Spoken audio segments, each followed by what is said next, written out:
நமஸ்காரம். ஒரு சின்ன விஷயம், வேடிக்கையான விஷயம். சற்று சிந்தித்து பார்த்தால் உண்மை இருப்பது புரியும். ஒரு வைத்தியரிடம் சென்றேன். வைத்தியம் பார்த்தார். ஆனால் சரியாக குணமாகவில்லை. அவர் சரியாக பார்க்கவில்லை. பார்க்க தெரியாது போல இருக்கிறது அப்படின்னு எனக்கு தோணித்து அடுத்த என் நண்பனிடத்திலும் சொன்னேன்.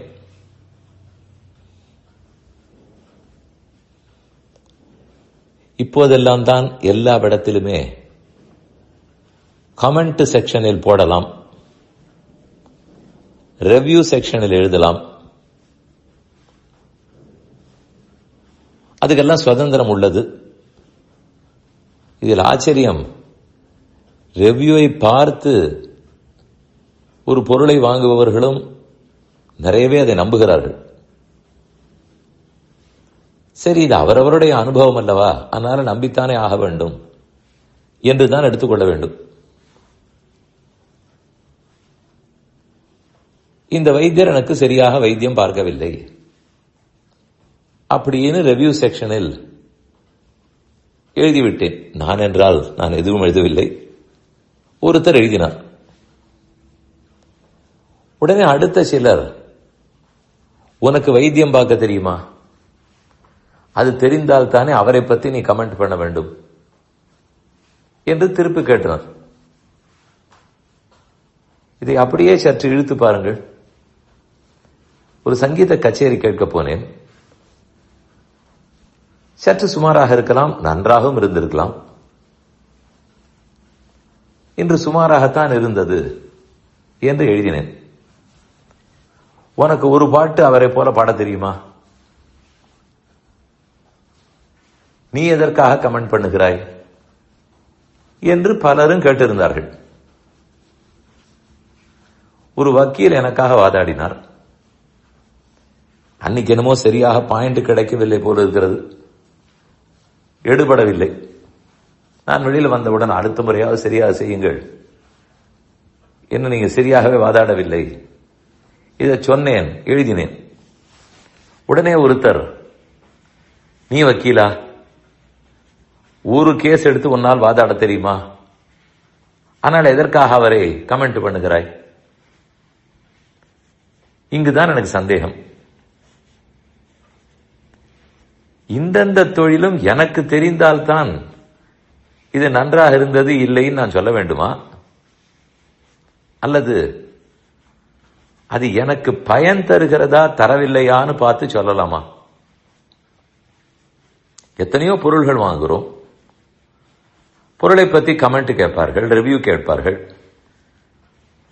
எனக்கு அந்த பொருளை உற்பத்தி செய்ய தெரிந்தால்தான் ரிவ்யூ எழுதலாம். இது எந்த நியாயம்? அப்படி செய்ய முடியாது இல்லையா? அதனால் ஒன்று புரிந்து கொள்வோம், இன்னார் இப்படி செய்கிறார்னு சொல்லுவதற்கு அது எனக்கு தெரிய வேண்டும்ங்கிற தேவையில்லை. அது நடக்கவும் நடக்காது. ஏன்னா ஒருத்தரேவா சார்ட்டர்ட் அக்கௌண்டன்டாக, வக்கீலாக, வைத்தியராக, இன்ஜினியராக இருக்க முடியும். ஆனால் அந்த ஒருத்தர் இந்த பலருடைய சர்வீசஸையும் பெறுபவராக இருப்பார். ஒருத்தருக்கு சிஏ சர்வீஸும் வேண்டும், வைத்தியர் சர்வீஸும் வேண்டும், இன்ஜினியர் சர்வீஸும் வேண்டும். கல்யாண கான்ட்ராக்ட் பண்ணுகிறார் என்றால் அந்த சர்வீஸும் வேண்டும். அதனாலெல்லாம் பயன் பெறுபவன் நான். அந்த பயன் எனக்கு இருக்குமானால் நன்றாக இருக்கிறதுன்னு எழுதுவேன். அந்த பயன் என்னிடத்தில் இல்லை என்றால் இல்லை என்று எழுதுவேன். உடனே உனக்கு அது தெரியுமா என்று கேட்க முடியாது, கேட்கவும் கூடாது. இது ஏன் சொல்லுகிறேன் என்றால், பலருக்கும் சங்கீதம் தெரியாது. ஆனால் அந்த சந்தேகத்தினால் ஏற்படும் மகிழ்ச்சி, அது நம்ம உள்ளத்துக்கு புரியுமே, நம்ம புத்திக்கு எட்டுமே. அதை வைத்துக் கொண்டுதான் இந்த சங்கீதம் நன்னாக இருந்தது இல்லைன்னு சொல்லுவோம். மற்றொன்று, அது என்னவோ சங்கீதம் தெரியாதவர்களுக்கு கூட ஸ்வரம் தப்பி பாடினால் தெரிந்துவிடும். எனக்கு ஒரு சரிகமா பதனி தெரியாது, ஆனால் பாடுபவர் எப்படி பாடுகிறார்னு தெரியாமல் போகுமா? அதுதான் அந்த சங்கீதத்தின் சிறப்பு. இது கேட்பவரை பத்தியோ பாடுபவரை பத்தியோ, நோயாளை பத்தியோ வைத்தியத்தை பத்தியோ அல்ல, வைத்தியரை பத்தியோ அல்ல, வைத்தியத்தை பத்தினது, வாதாடும் திறமையை பத்தினது. அதைத்தான் பாலிஷ் பண்ண வேண்டும். ஆகவே சொல்ல வந்தது, எல்லாம் எனக்கு தெரிந்தால்தான் ரெவ்யூ போட வேண்டும்ங்கிறது கிடையாது. எனக்கு பயன் தருகிறதா இல்லையா? ஒரு உபன்யாசத்தில் போய் உட்கார்வீர்கள்,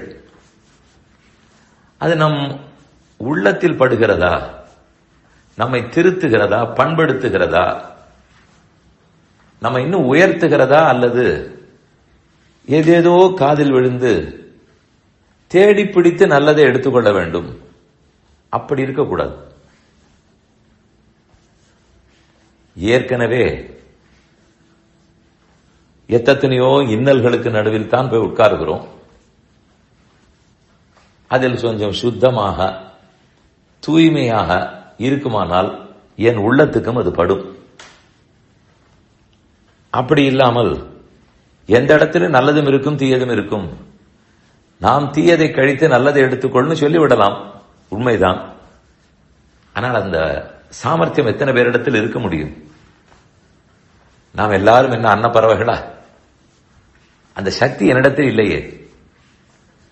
அதனால நல்லது கொடுக்கப்பட்டால் எளிதில் எடுத்துக்கொள்வேன், நல்லதும் தீயதும் கலந்து வந்தால் எடுத்துக்கொள்ள முயற்சிக்கலாம், நடந்தால் பகவத் அனுகிரகம். அதனால் தான் நம் முன்னோர்கள் எல்லாம் உயர்ந்த மொழி, உயர்ந்த சொற்கள் அனைத்தையும் உயர்ந்ததாகவே வைத்தது என்று விடாமல் சொல்லுகிறார்கள்.